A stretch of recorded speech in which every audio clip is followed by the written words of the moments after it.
Hello दोस्तों, कैसे हैं आप लोग देख रहे हैं लॉ एंड विजडम और मैं हूं अय्याज नूर। आज की वीडियो में हम बात करेंगे सूट बाय और अगेंस्ट गवर्नमेंट और पब्लिक ऑफिसर। अगर आप हुकूमत के खिलाफ या उसके किसी सरकारी मुलाजिम के खिलाफ सूट फाइल करना चाहते हैं तो उसका क्या तरीक़ेकार है सीपीसी के अंदर। अच्छा, इस हवाले से देखें, क्योंकि सरकारी जो मुलाजिम हैं उनका हमसे जो है ना बार बार जो वास्ता पड़ता है, बहुत सारे मामलात होते हैं और बहुत सारे हमारे काम होते हैं जो हमने उनसे करवाने होते हैं। तो अगर हम उनके खिलाफ कोई मुकदमा दायर करते हैं, कोई दावा दायर करते हैं, कोई लॉ सूट फाइल करते हैं, तो उसके बारे में हमें सीपीसी के अंदर कुछ सेक्शन दिए गए हैं जो हमें बताते हैं। और वो हैं 79 से लेकर 82, यानी 79, 80, 81 और 82। ये जो सेक्शन है ना दोस्तों, ये हमें इसके बारे में बताते हैं कि अब अगर आप किसी सरकारी मुलाजिम के खिलाफ कोई सूट फाइल करना चाह रहे हैं तो उसका फिर क्या तरीक़ेकार होगा और उसमें क्या-क्या चीज़ें आप मेंशन करेंगे। सबसे पहले सेक्शन 79। 79 सेक्शन हमें ये कहता है कि अगर आप कोई सूट फाइल करना चाहते हैं, कोई यानी केस या मुकदमा दायर करना चाहते हैं हुकूमत के खिलाफ, तो फिर उसमें आपने क्या नाम लिखना है। यानी अगर आप फेडरल हुकूमत के खिलाफ करेंगे ना, तो उधर आपने ये नहीं लिखना फेडरल गवर्नमेंट, वहाँ पे आपने सिर्फ लिखना है पाकिस्तान। और अगर आप प्रोविंशियल गवर्नमेंट के खिलाफ केस दायर करना चाहते हैं, जैसे यहाँ पे पंजाब की सूबाई गवर्नमेंट है, सिंध की सूबाई गवर्नमेंट है, केपी या बलूचिस्तान की, तो वहाँ पे आपने सिर्फ सूबे का नाम लिखना है, यानी पंजाब लिखना है। अगर आप पंजाब की जो सरकार है, पंजाब की जो सूबाई गवर्नमेंट है, उसके खिलाफ अगर आप सूट फाइल करना चाहते हैं, ठीक है जी। आपने फेडरल गवर्नमेंट नहीं लिखना, वहाँ पे क्या लिखना है, सिर्फ पाकिस्तान। और जो प्रोविंशियल गवर्नमेंट होगी पंजाब की या सिंध की, जो भी, वहाँ पे आपने सूबे का नाम लिखना है, ठीक है जी। तो पहला तो हमें ये एक चीज़ पता चल गई सेक्शन 79 के अंदर कि अब अगर मिसाल के तौर पर मैं यानी अयाज नूर, मैं विफाकी हुकूमत के खिलाफ कोई सूट फाइल करने जा रहा हूँ, तो वहाँ पे मैंने अपना डॉक्यूमेंट बनाऊंगा, जो मेरी पिटिशन होगी उसमें मैं फेडरल गवर्नमेंट की जगह पाकिस्तान और सूबाई गवर्नमेंट के खिलाफ मैं क्या लिखूंगा, पंजाब। ठीक है जी। उसके बाद आता है सेक्शन 80 यानी 80। भाई ये सबसे अहम है, ठीक है। इन सारे सेक्शन में ना 79, 80, 81 और 82, इन सब में जो सबसे अहम है वो 80 है। और क्वेश्चन भी कई बार सिर्फ 80 का ही आता है, सेक्शन 80। इसमें लिखा हुआ है institution of suit with notice. अब मैं आपको बड़ी आसान करके समझाता हूँ, देखें। सेक्शन 80 ये कहता है कि अब अगर हुकूमत के या हुकूमत के किसी मुलाजिम के खिलाफ कोई सूट फाइल करने जा रहे हैं, तो सूट फाइल करने से पहले, मुकदमा करने से पहले आपने उसको नोटिस भेजना है। हाँ जी, आपने उसको नोटिस भेजना है।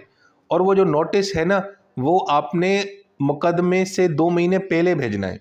मिसाल के तौर पे मैंने एक सरकारी मुलाजिम के खिलाफ केस दायर करना है या सूट फाइल करना है, दावा दायर करना है, तो मुझे पहले उसको 2 महीने पहले बताना पड़ेगा नोटिस में कि भाई मैं तुम्हारे खिलाफ लीगल एक्शन लेने जा रहा हूं, तो मेरा जो भी काम है तुम करो, ठीक है। यानी तू 2 महीने पहले लॉ सूट जो है ना फाइल करने से पहले आपने उसको नोटिस भेजना है। किसको भेजना है?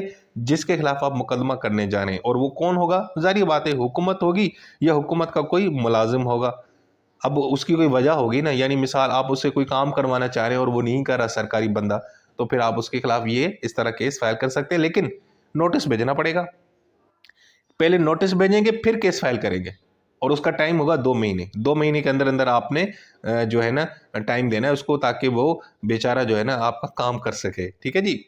अब वो जो नोटिस होगा वो कौन रिसीव करेगा? अगर फेडरल गवर्नमेंट होगी तो आपने भेजना है सेक्रेटरी ऑफ फेडरल गवर्नमेंट को।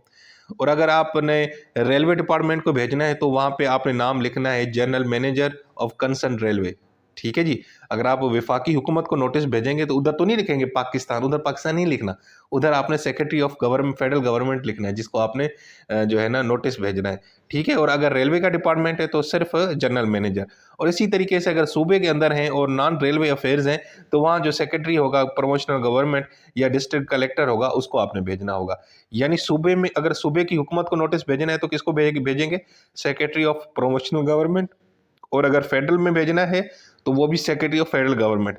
लेकिन हाँ, रेलवे डिपार्टमेंट में भेजना है तो वहां पे फिर आप जनरल मैनेजर को भेजेंगे, क्योंकि रेलवे जो डिपार्टमेंट है वो फेडरल इदारा है, ठीक है। तो वहां पे आपने सिर्फ जनरल मैनेजर को ही 2 में लिखना है, ठीक है जी। अच्छा, उसके बाद अब उस नोटिस में आपने क्या लिखना है? जो आपने भेजना है सरकारी ऑफिसर को या किसी सरकारी डिपार्टमेंट को, सबसे पहले तो आपने कॉज ऑफ एक्शन लिखना है कि आप भाई क्यों भेजना चाहते हो, आप उससे क्या चाहते हो। आपने उसको बताना है कि भाई आपने ये मेरा काम करना है, अगर आपने मेरा ये जायज़ काम है जो आपको करना चाहिए, आपने अगर नहीं किया तो मैं आपके खिलाफ एक्शन लूँगा। फिर आपने अपना नाम बताना है, अपनी डिस्क्रिप्शन बतानी है, अपनी प्लेस ऑफ रेजिडेंस बतानी है कि जनाब मैं तो इस्लामिया पार्क चौबरजी लाहौर में रहता हूँ, ठीक है जी। और दूसरा आपने रिलीफ बताना है कि आपको क्या रिलीफ चाहिए भाई। मिसाल के तौर पे आपके घर के सामने जो है ना वो हर वक्त कचरा पड़ा होता है, सफाई नहीं होती, यहाँ का जो सरकारी मुलाजिम है जिसकी ये ड्यूटी है वो काम ही नहीं करता, ठीक है, तो आपको रिलीफ भी बताना पड़ेगा। अच्छा, दूसरा उसके बाद है स्टेटमेंट इन द प्लेंट। जब आप फिर प्लेंट फाइल करेंगे ना, जो मुकदमा होता है जिसको लॉ सूट कहते हैं, उसमें फिर आपने बताना है कि हुजूर आलम मैंने इसको नोटिस भेजा था, नोटिस के बारे में पूरा बताना है, ठीक है जी। तो ये सेक्शन है 80 सब क्लॉज 1, इसमें सिर्फ ये बताया गया है आपने मुकदमा दायर करने से पहले सरकारी मुलाजिम के खिलाफ आपने उससे पहले नोटिस देना है, नोटिस में उसको आगाह करना है कि हुजूर मैं आपके खिलाफ एक्शन लेने जा रहा हूं, आप मेरा काम करें, ठीक है जी। और वो जो नोटिस होगा वो आपने अब मुकदमा दायर करने के 2 महीने पहले भेजना है।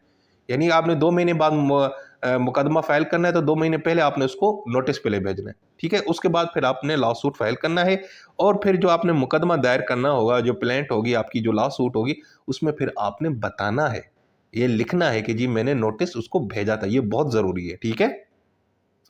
अच्छा जी, उसके बाद आता है जो है ना सेक्शन इसका सब क्लॉज 2 आती है, ये बड़ी इंटरेस्टिंग है। अब हम 80 में ही रह रहे हैं।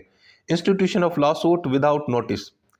अगर आप सरकारी मुलाजिम के खिलाफ जो जो है ना लॉ सूट फाइल करते हैं, मुकदमा दायर करते हैं लेकिन नोटिस दिए बगैर, मिसाल के तौर पे आपने पब्लिक ऑफिसर को नोटिस नहीं भेजा, नंबर 1, या जो है ना 2 महीने का पीरियड एक्सपायर हो चुका था, ठीक है, और सॉरी 2 महीने के पीरियड के अंदर अंदर आपने लूज जो है ना मुकदमा कर दिया, यानी आपने जो है ना क्या किया, आपने उसको 2 महीने का टाइम दिया था, 2 महीने के पहले पहले आपने मुकदमा दायर कर दिया। या दूसरा कि आपने क्या किया कि अपने जो प्लेंट है, जो आपका जो लॉ सूट थी, आपकी जो दरखास्त थी, उसके अंदर ये लिखा ही नहीं, ये स्टेटमेंट ही नहीं लिखी कि जी मैंने उसको नोटिस डिलीवर कर दिया है। यानी किसी भी सूरत में अगर आप उसको नोटिस नहीं भेजते और उसके बाद फिर आप मुंह उठा के जो है ना अदालत में उसके खिलाफ, बेचारे सरकारी मुलाजिम के खिलाफ केस फाइल करने जा रहे हैं, तो फिर क्या होगा उसमें, फिर भाईजान आपके ऊपर कुछ ना, आपके लिए काम खराब हो जाएगा। जो प्लेंटिफ होगा वो क्या होगा, उसके कुछ कॉन्सिक्वेंसेज हैं। नंबर 1, सबसे पहले ये कि भाई जितना भी केस के अंदर जो आपकी कॉस्ट वगैरह है वो आप क्लेम नहीं करेंगे। जो हमने पहले लास्ट वीडियो पढ़ी थी ना, एक्चुअल कॉस्ट वगैरह, वो आप क्लेम नहीं कर सकते। लेकिन शर्त यह कि अगर आपका मामला सेटल हो गया हो, अगर सेटल्ड हो गया है तो फिर तो आप क्लेम नहीं कर सकते। और दूसरा ये कि अगर जब आपने सूट फाइल किया यानी मुकदमा दायर किया, उसके 2 महीने के अंदर अंदर अगर आपका काम सही हो गया हो, यानी आप बंदे सरकारी ऑफिसर ने आपका काम कर दिया है, तो तब भी आप जनाब क्या करेंगे, आप कॉस्ट इंटाइटल्ड नहीं है। यानी 2 सूरतों में आपको कॉस्ट नहीं मिलेगी, आप उसके लिए दरखास्त नहीं दे सकते कि मुझे मुकदमे का खर्चा दिया जाए। नंबर 1, जब सेटलमेंट हो जाए। नंबर 2, अगर 2 महीनों के अंदर अंदर सरकारी ऑफिसर आपका काम कर ले, यानी जब आपने लॉ सूट फाइल किया उसके 2 महीने के अंदर अंदर उसने आपका काम कर लिया, ठीक है जी। इसके अलावा एक और चीज़ है, minimum time for government response. अगर आप किसी के खिलाफ मुकदमा दायर करते हैं जो सरकारी मुलाजिम है और उसको आपने नोटिस नहीं भेजा, तो भाईजान फिर अदालत क्या करेगी कि उस हुकूमत के बंदे को या उस हुकूमत को कम से कम 3 महीने देगी कि वो अपनी जो है ना रिटन स्टेटमेंट लिखे, ताकि उसको टाइम दिया जाए ताकि वो उस टाइम के अंदर अंदर अपनी स्टेटमेंट तैयार करे, ठीक है जी। यानी ये सिचुएशन तब अप्लाई होगी जब आपने उसको नोटिस नहीं भेजा, मुकदमा डायरेक्ट दायर कर दिया। अगर मुकदमा कर दिया है तो उसके बाद जो कॉस्ट का मामला होगा वो भाई आपके हाथ से निकल चुका है। लेकिन उसकी 2 शर्तें, अगर सेटलमेंट हो जाती है नंबर 1, और नंबर 2, अगर सरकारी जो अफ़सर है वो 3 महीने के अंदर अंदर जो आपने जो सूट फाइल किया उसके 3 महीने के अंदर अंदर आपको मुतमईन कर देता है, आपको आराम कर देता है। अच्छा जी, तो ये हो गया 80 सब क्लास 2, बड़ा इंटरेस्टिंग था। उसके बाद है 81 सेक्शन। ये क्या कहता है? ये कहता है कि अगर आपने किसी पब्लिक ऑफिसर के खिलाफ सूट इंस्टीट्यूट कर दिया है और आप उससे कोई काम करवाना चाहते हैं और वो नहीं कर रहा, तो सबसे पहले तो आप ना उसको अरेस्ट कर सकते हैं, ना उसकी कोई प्रॉपर्टी अटैच कर सकते हैं। ये जनाब उसको एक इम्यूनिटी हासिल है। हाँ, माँ सिवा सिर्फ एक केस के अंदर, जब एग्जीक्यूशन ऑफ डिक्री हो, जब अदालत अपना फैसला एग्जीक्यूट करवा रहे, तो उस सूरत में तो हम उसको गिरफ्तार भी कर सकते हैं, उसकी कुछ चीज़ को अटैच भी कर सकते हैं। अदरवाइज उसको हम सरकारी अफसर वगैरह को गिरफ्तार नहीं कर सकते, ये उसको एग्जेम्पशन हासिल है, ना ही उसकी प्रॉपर्टी को अटैच कर सकते हैं, जब्त कर सकते हैं। दूसरी, एग्जेप्शन फ्रॉम पर्सनल अपीयरेंस। और दूसरा ये कि सरकारी अफसर अदालत में पेश होने से भी हम उसको जो है ना उसको एग्जेम्प्ट कर सकते हैं, उसको इस्तिस्ना हासिल होगी, क्योंकि उसकी अगर जॉब नेचर इस तरह है कि वो सारा दिन बेचारा फील्ड में काम करता है और वो उसके लिए हर डेली अदालत में आना, हर प्रोसीडिंग पे आना मुमकिन नहीं है, तो उससे भी उसको इस्तिस्ना हासिल हो सकती है, उसकी जगह पे उसका कोई वकील वगैरह पेश हो सकता है। ठीक है जी। उसके बाद सेक्शन 82 एग्जीक्यूशन ऑफ डिक्री। अब यहाँ पे ये इंटरेस्टिंग चीज़ है, अगर हुकूमत के खिलाफ या हुकूमत के किसी सरकारी अफसर के खिलाफ कोई डिक्री आ चुकी है, अदालत ने फैसला दे दिया है, तो अदालत अब उसको मेक श्योर करेगी कि भाई इसको सेटिस्फाई करे, इसके ऊपर अमल करे।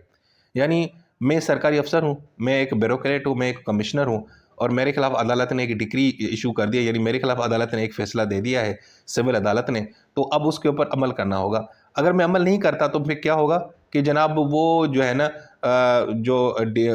अदालत क्या करेगी, उसको प्रोमोशनल गवर्नमेंट को रेफर करेगी, उनको नोटिस भेजेगी कि भाईजान ये इस पे अमल नहीं हो रहा, हमने ये फैसला किया है और आप देखें इस पे अमल करवाएं ना भाई साहब। ठीक है, if decree is not satisfied within specified time the court shall report to case to the provisional government for further order. हुकूमत को कहेगी कि भाई इस पे अमल करवाएं, आपके इस पे अमल नहीं हो रहा। ठीक है जी। अगर वो भी नहीं होगा तो उसके बाद अदालत एक नया ऑर्डर जारी करेगी जिसका नाम है एग्जीक्यूशन ऑफ डिक्री। ठीक है, वो इशू करेगी, वो तब इशू करेगी जब उस अदालती फैसले पर अमल नहीं हुआ, जब हुकूमत की तरफ से भी कोई रिस्पांस नहीं आया। ये है हमारा सेक्शन 82। सो दोस्तों, ये था हमारा बहुत ही आसान और मजे का कॉन्सेप्ट। ठीक है, और ये कई बार एग्जाम में आता है। इसमें सबसे ज्यादा चीज आती है section 80, first class institution of suit with notice, ये चीज पूछेंगे, या अगर दूसरी चीज होगी institution of law suit without notice. ये दो अहम चीजें ज्यादा पूछी जाती हैं, लेकिन आपने चारों सेक्शन तैयार करने 79, 80, 81 और 82 बहुत ही आसान है और सिंपल है। ठीक है जी दोस्तों, ये थी हमारी आज की वीडियो।